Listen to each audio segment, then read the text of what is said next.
Assalamualaikum warahmatullahi wabarakatuh. Bismillahirrahmanirrahim. Tanggal 27 Rajab diperingati sebagai hari Isra Mi'raj junjungan kita Kanjeng Nabi Agung Muhammad Sallallahu Alaihi Wasallam, di mana perintah sholat yang tadinya 50 waktu oleh karena proses yang disarankan oleh Nabi Musa kalimullah alaihissalam, sehingga umat Islam atau umatnya Kanjeng Nabi Agung Muhammad Sallallahu Alaihi Wasallam bisa mendapatkan hanya 5 waktu saja. Itu pun sebenarnya Kanjeng Nabi Musa kalimullah alaihissalam merasa, wah, umatmu ini sebenarnya tidak kuat. Coba silahkan minta korting lagi atau minta pengurangan. Tapi karena Kanjeng Nabi sudah pulang pergi atau bolak-balik 9 kali, nyuwun keringanan pada Allah Subhanahu wa taala, sehingga Kanjeng Nabi memutuskan sudahlah, segitu saja, 5 waktu saja sudah cukup baik dan bisa dilaksanakan.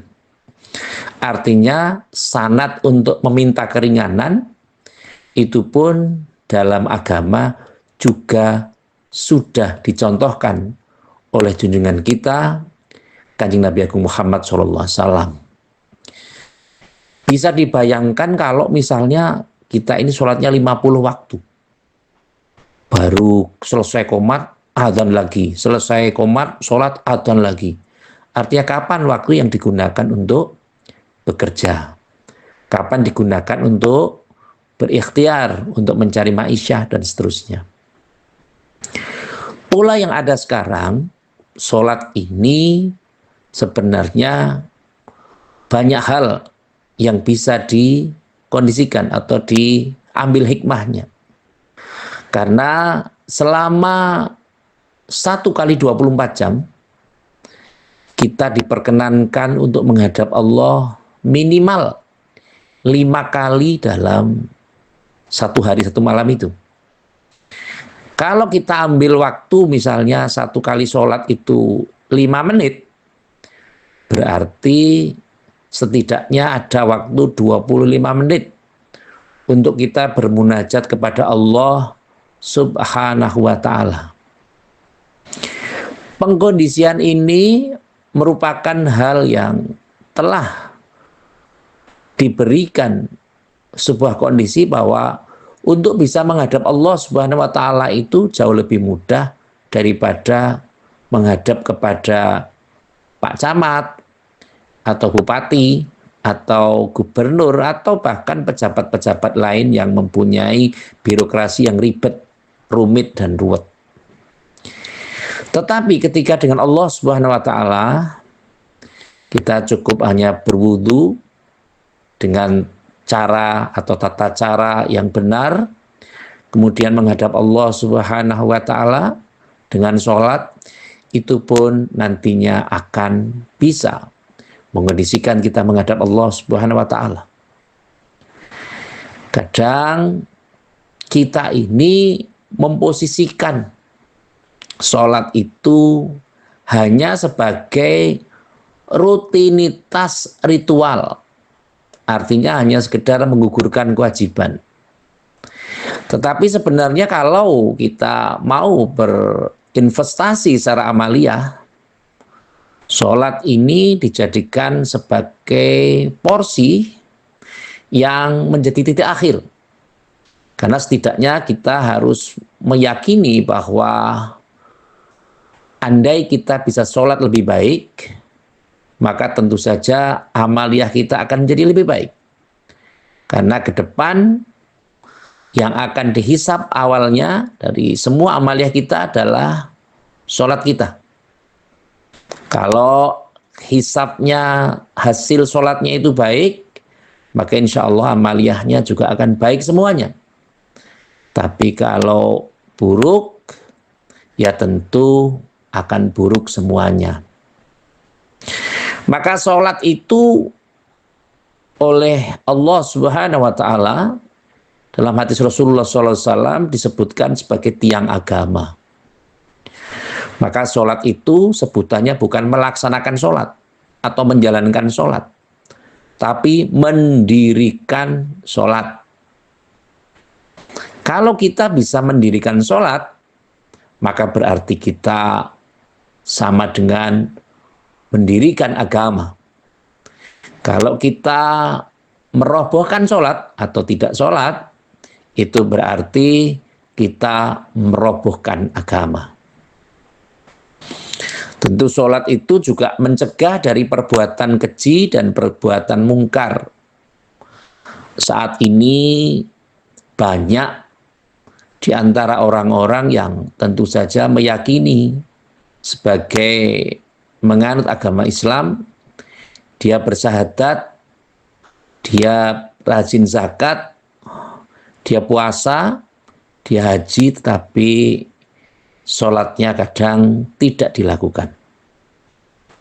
Apakah itu terjadi? Ya, terjadi. Dalam kondisi ini tentu saja kalau sholatnya batal, sholatnya salah, mereka tentu tidak akan komplain, tidak akan protes. Karena apa? Sholatnya itu tidak bayar.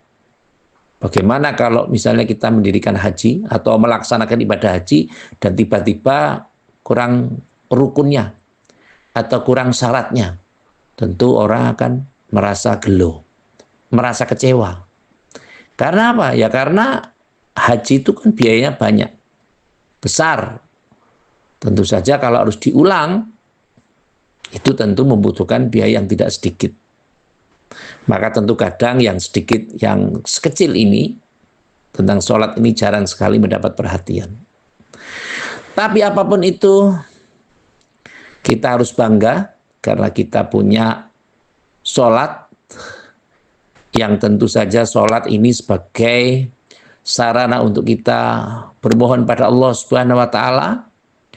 Semoga dari Isra Mi'rajnya Kanjeng Nabi Agung Muhammad Shallallahu Alaihi Wasallam, yang hikmahnya sholat 5 waktu ini akan menjadikan kita lebih beriman kepada Allah Subhanahu Wa Taala, lebih menebalkan keyakinan kita untuk selalu bermunajat kepada Allah, dan kita harus meyakini bahwa sholat kita diterima oleh Allah Subhanahu Wa Taala.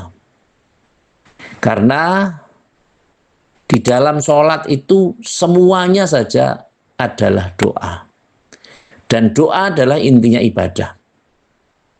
Maka mari kita rajin sholat, terutama 5 waktu, dari maghrib, isya, subuh, zuhur, dan asar, kita lakukan dengan cara-cara yang baik.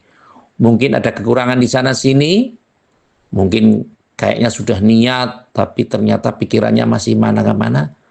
Ya tidak apa-apa, yang penting sholat dulu.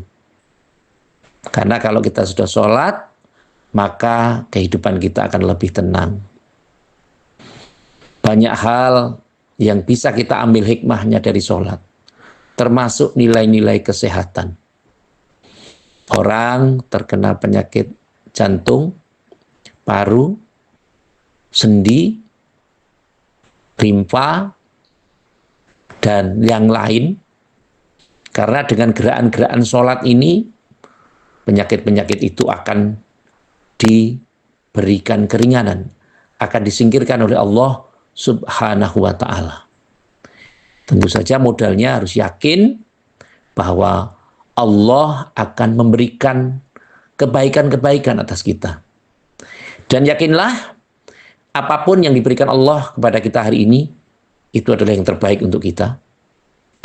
Dan yakinlah, untuk mempertebal keimanan dan keyakinan kita, kalau kita hari ini bisa subuh, yakinlah bahwa ini subuh yang terakhir. Dan kita menanti untuk zuhur, semoga kita dipertemukan dengan waktu zuhur. Dan sekali lagi nanti ketika kita zuhur, kita berharap semoga Allah bisa mempertemukan dengan asar dan seterusnya. Jadikanlah sholat waktu ini sebagai waktu terakhir karena tidak ada jaminan bahwa ke depan kita masih diberikan kesempatan untuk sholat. Maka bekerjalah seakan kita akan hidup 1000 tahun, tapi berdoalah pada Allah Subhanahu wa Ta'ala seakan kita akan mati esok pagi. Yang terakhir seperti biasa, mari kita sama-sama berdoa dan terima kasih kepada semua pihak yang telah membantu terselenggaranya acara ini. Semoga acara ini bisa bermanfaat. Sekali lagi terima kasih atas segala perhatian dan mohon maaf atas segala kekurangan. Saya akhiri, wallahul muwafiq ila aqwamit thoriq. Wassalamualaikum warahmatullahi wabarakatuh.